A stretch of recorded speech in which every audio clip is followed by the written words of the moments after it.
What's up, guys? This is Yeeflex, and you are watching my second behind the scenes video.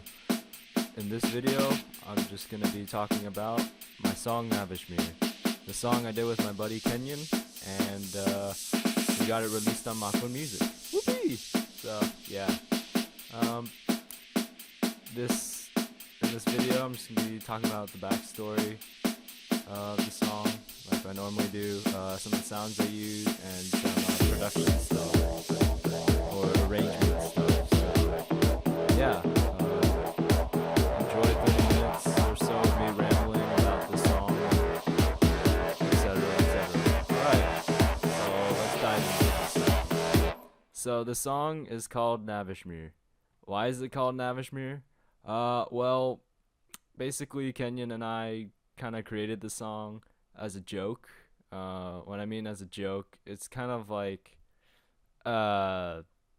just some random house song that we wanted to make with like a theatrical sense, but like with a drop that's kind of like show tech. The name Knavesmire itself, that's pretty random. So when we made the first version of the song, we were deciding on a name, and Kenyon and I were like, "Oh man, we need to think of a name that's like really insanely cool, but like not used or whatever." And then we're like, "You know what? Let's use some random old English name because it sounds like some song from the old English days or whatnot." So we went online, or specifically, I went online and just typed in random English names or random European names or something, and or medieval names. That was it. Random medieval names, and there was like a bunch of names, and out of all of them, we picked Knavesmire because we were like Knavesmire. No, yeah, something along those lines. But yeah, that's why we picked Knavesmire because it sounded the coolest, and it was just out of like a random bunch. I think Knavesmire is like the actual name of like a town somewhere in like Scotland or something. I don't even know. It's just some random name. So yeah. Um that's how we got the name for this. So this song, like right here, this project file in Ableton, this actually is the second rendition of this song. The first rendition is when Kenyon and I worked on this in like February to around March, April time. I started this at his house because I would just go chill there at his apartment condo thing, and we would just like chill there, make beats, listen to music, and I just asked him like, "Hey, dude, how about you show me some stuff you make?" He's like, "All right," and he showed me this project, and I was like, "Ah, dude, this is cool. It's actually an interesting concept because in the beginning, instead of this really house part, the middle part, this green part, as you see here, this was the beginning. Then it got into the more mainstream house part, which I'll get into later, but basically started out like that, and it was decent. I mean, when he and I were making it, like we both didn't know too much about um music production. I mean, now I feel like I know enough to make good clean music, but in February I was like leaning a little more towards that point because I think that's around the time Reaching Halo got released, and I was learning I was listening and self-teaching myself how like to make clean music and trying to copy how Maison did his 15-minute mastering. But that's a whole nother story in itself. But um, yeah, so at that time we made the song, he made it, and he, I guess, finished it and put it up on YouTube and his SoundCloud. And I don't know, I always thought the song is a joke, even the first version, but after a while I started thinking like, I think personally I could make this better. So I messed around with some stuff in Ableton on my laptop, and I came up with the beginning, first drop, and the beginning and the first drop. I didn't come up with the break. I came up with that after. I came up with this on my laptop, then moved it over to the desktop I'm currently working on right now, and um, created the break and everything else after that. But I was originally gonna release this as like a VIP on my own, but I was consulting with Kenyon, and he was saying um, how it would be cool for him to get a few more followers from this song. So I was like, you know what, let's just share it all around because I don't need any more followers really. I mean, I have a decent amount, so I'm not greedy in any sense, so I'm good. So if he wanted a little more attention, I don't mind spreading it.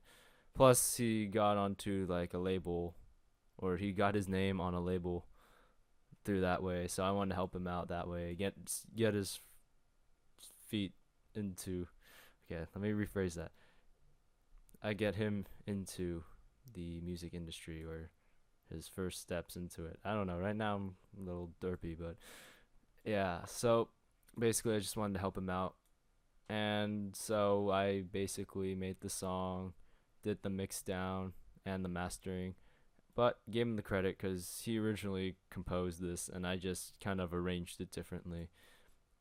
So yeah, it's kind of a shame I couldn't get him to join me on this in this video because I think he's busy.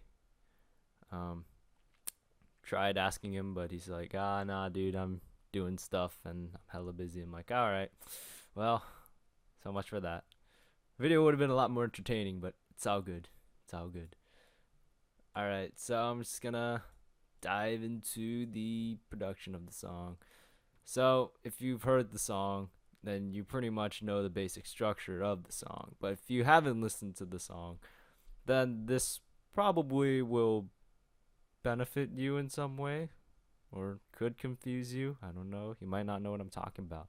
And for anyone that doesn't produce music, this is like the really kind of uh, mind blowing other language, music language talk, nerd production geek, whatever you want to call it, talk. So if you want to stop the video here, be my guest. If not, just I guess you can keep watching. So yeah, this beginning part, I started off with the snare thing. So this part I'm in on my laptop, and I was just messing around with the snare, and I think this is the first time I actually made like a snare that was like legitly clean. Like I EQ'd it so it wasn't clashing with any other frequencies really. I mean, there were a few things I could have changed that I actually should have changed before the official release, but when I was listening to it, I didn't do as much testing, and the snare sounded clean to me, so I just went with the snare. And the reason why it's pretty much 30 seconds into the song is because I wanted to try and do one of those drum intros. I was almost going for like a military vibe because if you hear the snare, like it sounds like something in the military, like like someone in like the army would be like doing a drum roll or something. So yeah, you got some other stuff as well in the percussion here.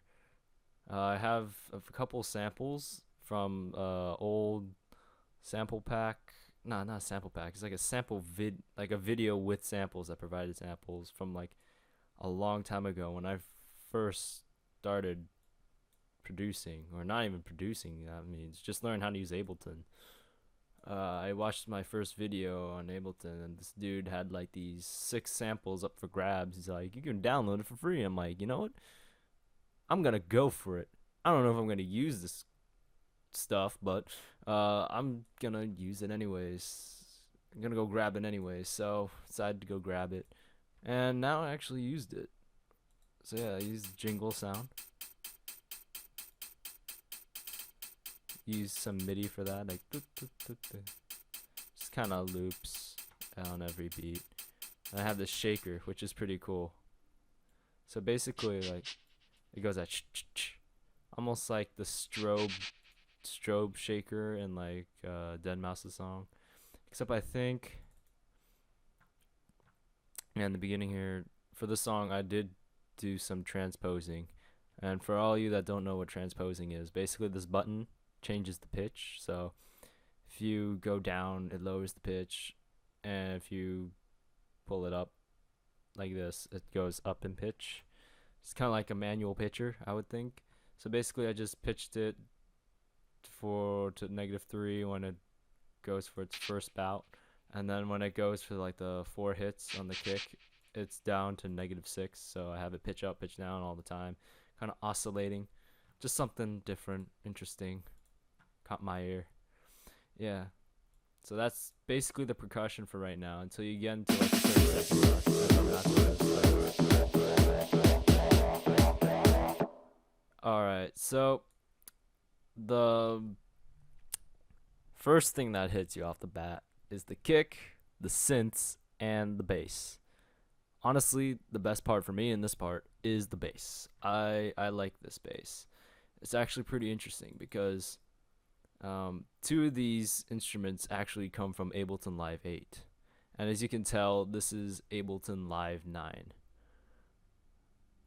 And for some reason, Ableton Live 9 doesn't have the same sounds as Ableton Live 8 as far as the sounds that come in the software. So I have to save them over into a file and transfer them manually using a USB flash drive. Yeah, flash drive.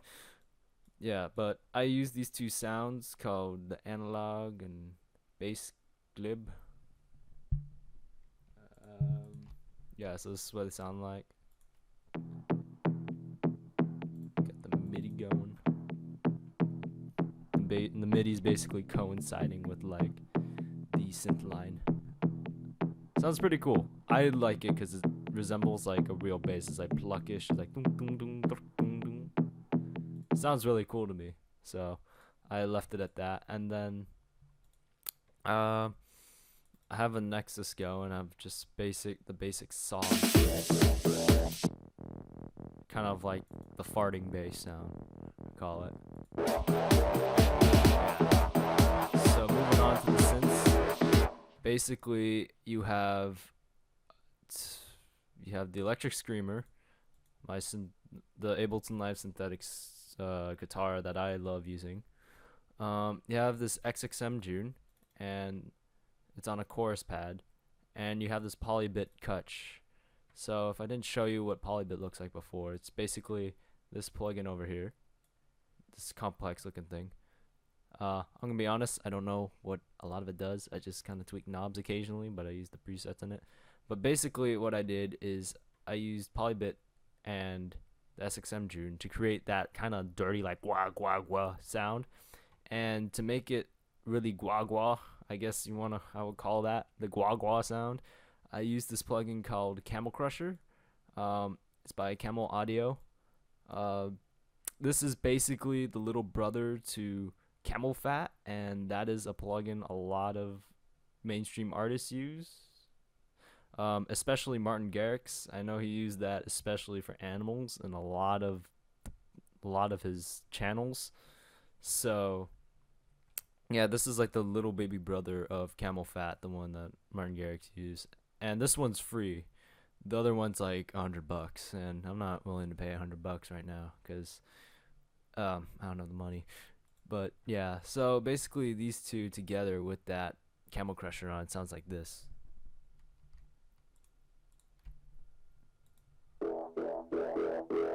Yeah, you hear that? It's like that dirty distortion. Oh, I love it.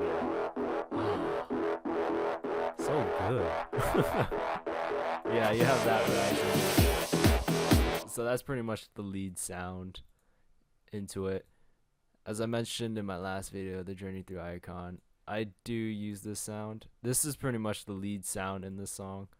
I don't know, for some reason I'm like more into dirty music that has a drive. I mean, my drive is like, it makes you dance. It has like it has like this vibe that like makes you want to dance. It has a lot of energy.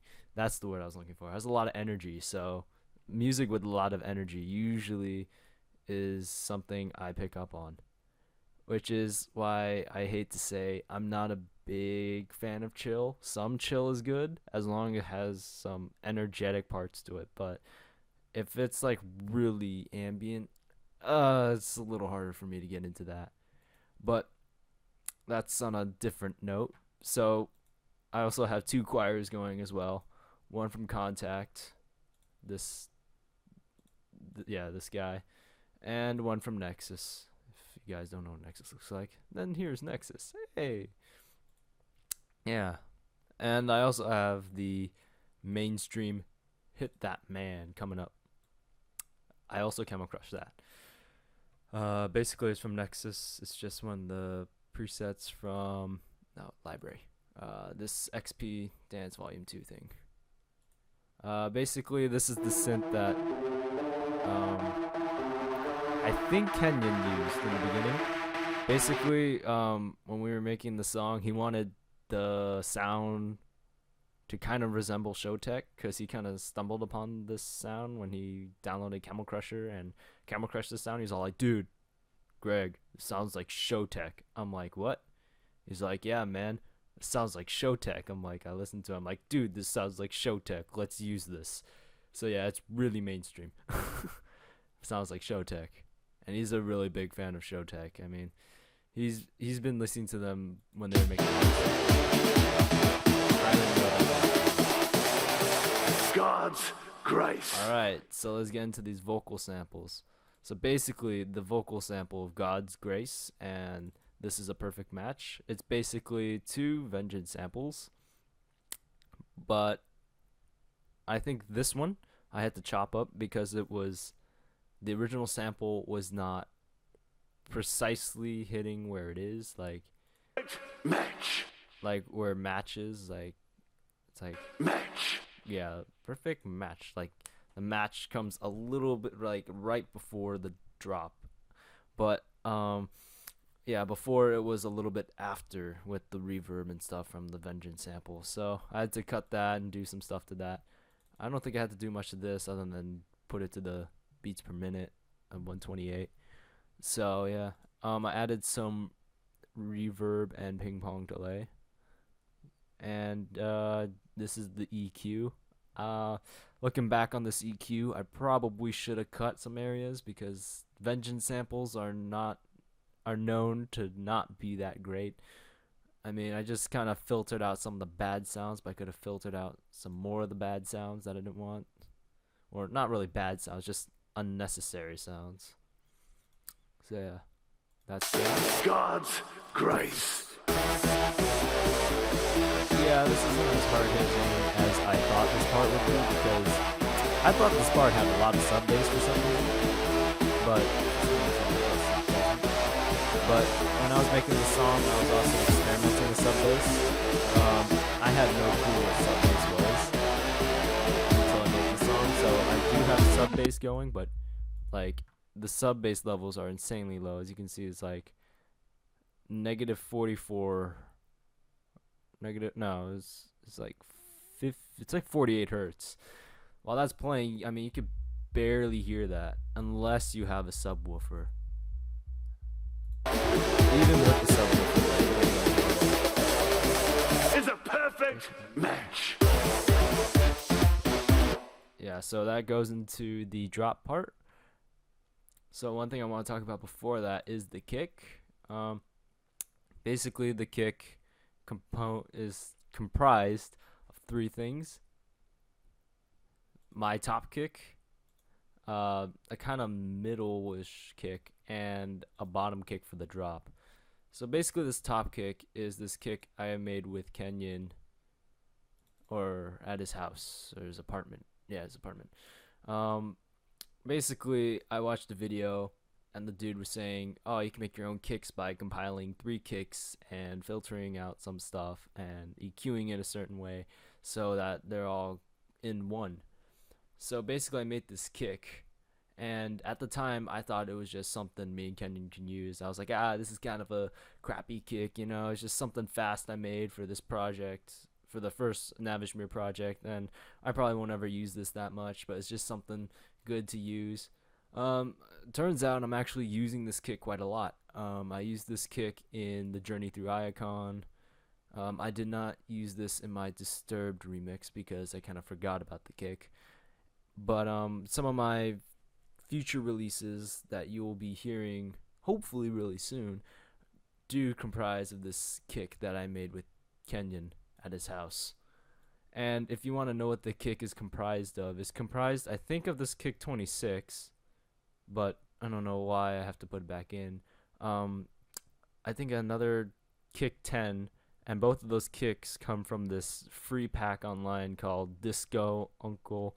Let me look it up here. It's like Disco Uncle free deep kicks packs. That's where it comes from. So, yeah, if you want deep kicks, that's a good place to get them. But basically it's made of that kick 10 in that pack, a kick 26, and the FL Studio kick. Don't ask me why the FL Studio kick, but I actually like it. Or maybe you could ask why. I'm contradicting myself right now, but basically I kind of like the FL kick. It's the FL preload sounds are kind of goofy to me, which kind of is why I like them, because they're kind of goofy, they're kind of plasticky, they're kind of like, they're phony, but it's like, man, they're so phony I have to use it. It's like, it's kind of weird logic, but I don't know.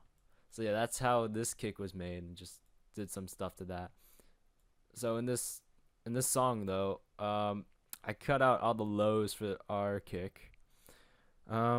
Even though the kick 26, when I originally made the kick, was supposed to be most of the low end, I kind of took it out to replace it with the actual kick 26 sample. Now, why I did that, don't ask me. I thought it sounded better, but then again, don't ask me, because I do some weird things from time to time when making music. And for the drop, I used this kick 13, and the reason why Knavesmire's kick is like insanely huge is because of this. If you want to make the biggest kick in the world, then here's a tip. Just grab a filter, take out all the highs, just leave the sub, and boost that. And there you go. All you feel is the sub in the kick. Like, you don't feel anything else. Oh yeah, but you also have to grab a subby kick. But other than that, this is how you make the world's biggest kick. Others might tell you otherwise, but this is how I would make the world's biggest kick. And honestly, after this song, I would never make the world's biggest kick, because the kick to me in this song was so driving with the sub bass. It annoys me. It annoys me even now listening to the song. As much as I like Knavesmire, like, for me doing this, it kind of makes me mad why I did that. But yeah, the one reason I do remember though is when I was making the song a few months back, I was like, God, the song's gotta have a big kick, this is like a more mainstream song, and yeah, blah blah blah and stuff like that, but really, I don't even know. So yeah, so to move on, and from just talking about drums all day, this is the lead part.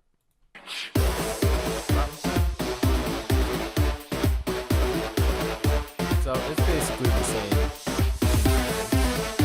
Nothing changed. Other than the MIDI, but I think I'll get into the MIDI later. One thing that changes is I think I add another bass level, which is just this deep pad sign. Kind of catches the lowerish.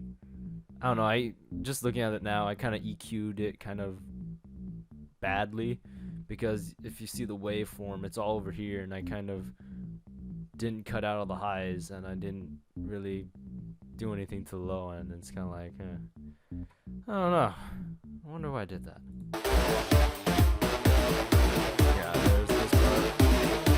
Use that massive rise that I talked about.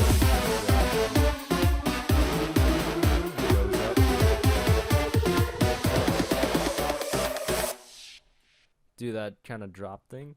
Oh, if you guys want to know how I do like my white noise, essentially, basically this is like a sample that I made a long time ago when I was like 6 months into producing, maybe less than that, 4 months into producing.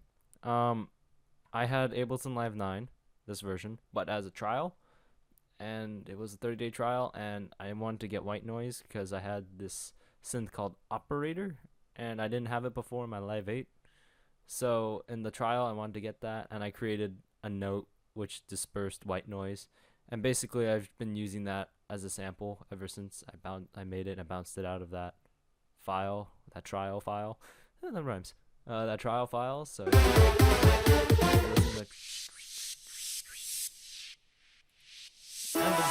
get that whole like that kind of in and out kind of white noise thing. Excuse me.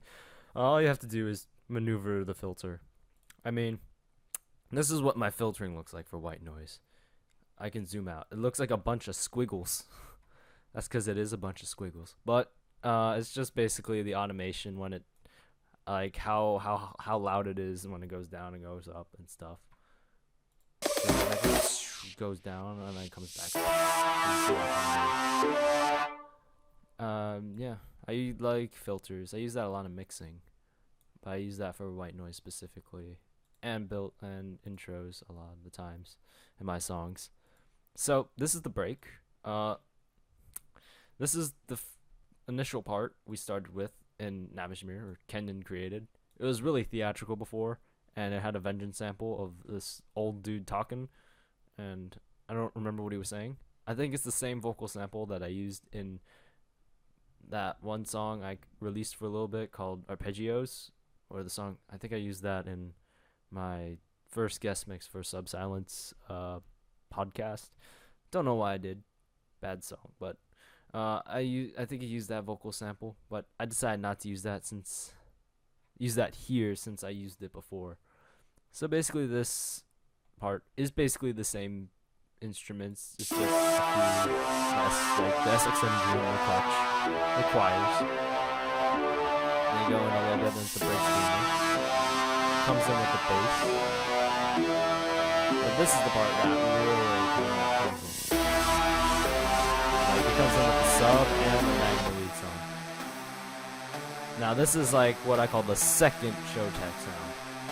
Basically it sounds like Showtech is like a sound Showtech would use as well. Basically what I did to make this sound is use Magnetron, a plugin in Nexus, in the library. Let's see, in this XP Dance Volume 2, Magnetron, and basically I camel crushed it using the different setting called Tube Warmth. I don't remember if I changed anything on here. I don't think so because it doesn't look like I changed the master. The other Kutch thing, I used the preset called Annihilate.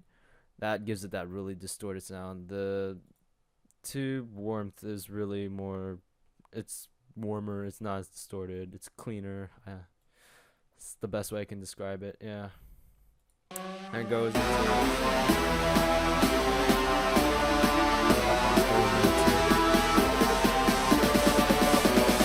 God's grace. Yeah, so this part, if I didn't explain it earlier, is basically the first dance part, and the lead, this build-up part actually went into the lead like this. So I kept it really original to like our true first song, because I love the concept. Although, as you will see, it's kind of a strange thing.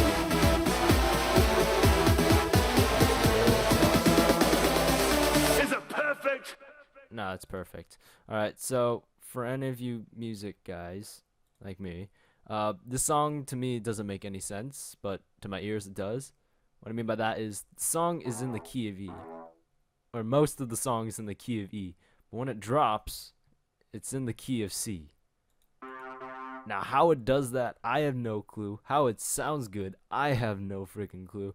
Somehow Kenyon made it work. To this day, I'm still trying to figure out how this works, because I tried moving the drop part to the key of E, and it didn't sound right. I don't know, maybe it's within the same intervals, but still, it's like, I don't know. To me, it's kind of messes with my head, and it especially messes with my head towards the end of the song. as you will see a little bit later. But this is the second drop. Make this a lot longer. So describe this MIDI in this part. As you can see, there's the lower part and there's a higher part. So if I just put the group in solo, so it goes up, down, and then down. So if you guys don't know what that is, that's basically a music term called call and response, where it's kind of like the lower part plays, then the higher part plays. So it's like the lower part calls, the higher part responds. And that's kind of an old technique that a lot of musicians use.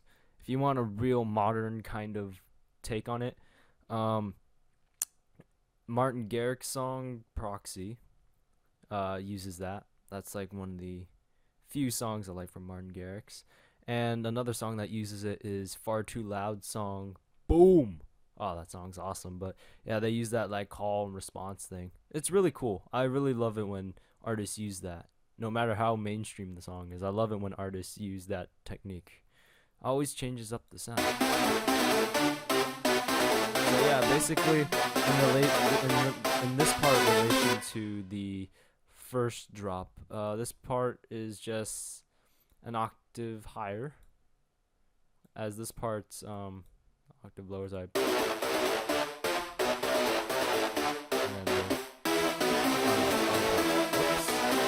and you see here, it's a little higher. Plus it has the magna lead, the magnetron. I don't know why I call it the magna lead. So this goes on for a little bit longer.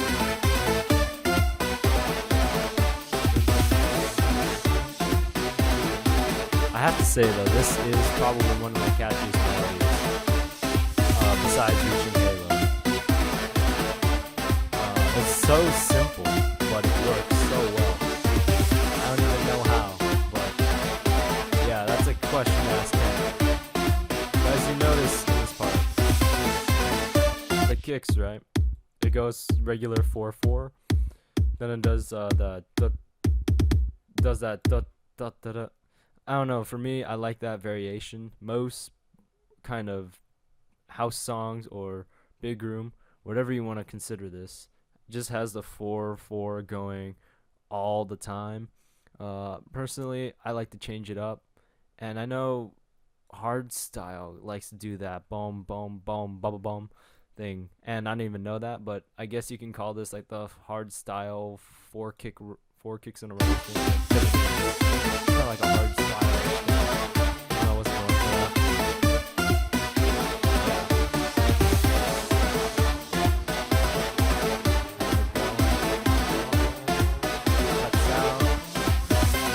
This is the part I'm talking about.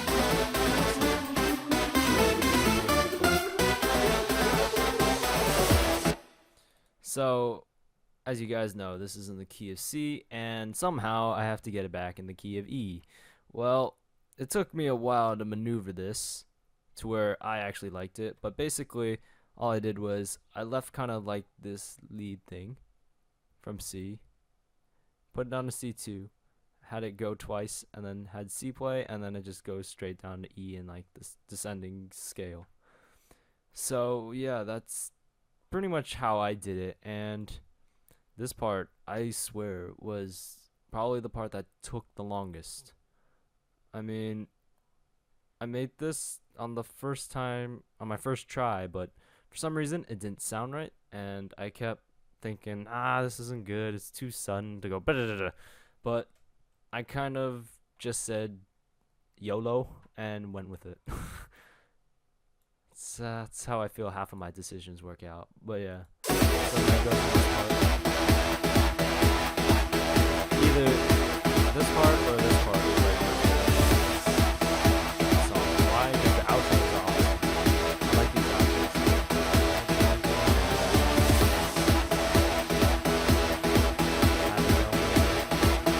Have all the kicks going.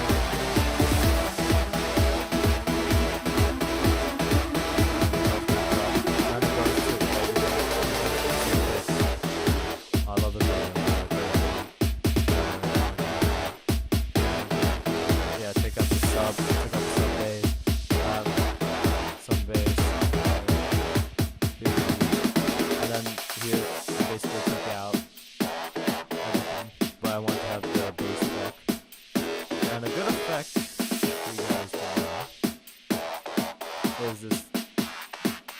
is basically how I like to end my songs. Is I like to use a high pass filter and basically use the frequency and boost it up so the sound only goes up into the high range. So you high pass it and all the lows are taken out, so it sounds like the sound is thinning out. So like this. Ah, I should just click this. Burr, burr, burr. You can tell how it's thinning out now. Yeah, I personally like to do that.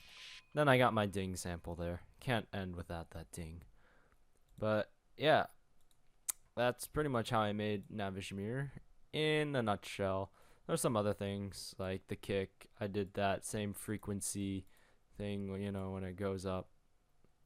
Have it go like like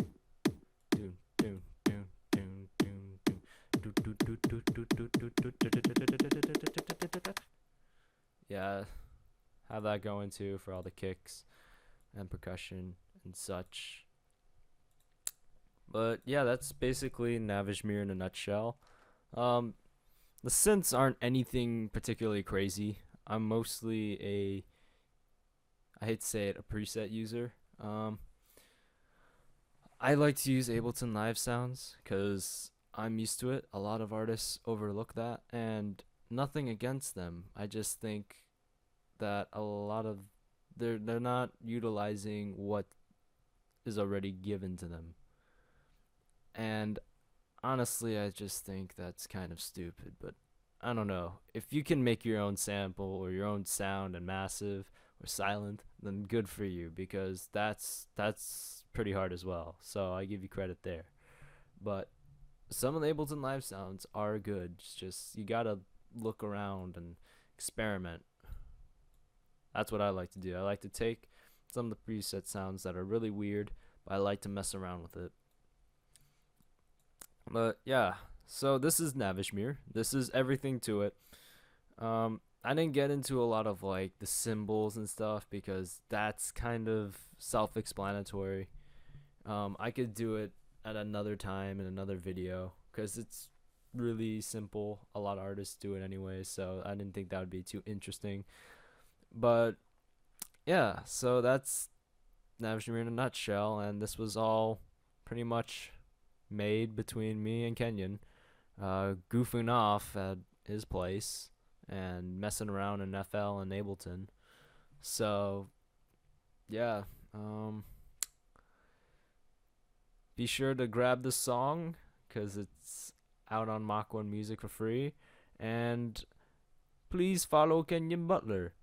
As I was saying before, he's kind of looking for followers, and I'm not really too looking for followers. I mean, I have enough, like I said earlier, but Kenyon really deserves some credit because I can see him getting somewhere in the future.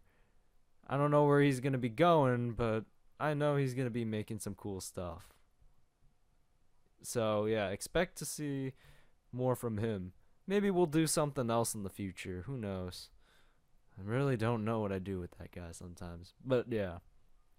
Alright, so it's basically everything. Go grab Knavesmire if you want to download this song. And go follow Kenyon Butler on his SoundCloud because he definitely needs the followers. So yeah, guys, that's pretty much it. I'll see you guys next time or in the next Disturbed video. And yeah, hopefully you enjoyed my 40 minutes of rambling. Alright, see you guys.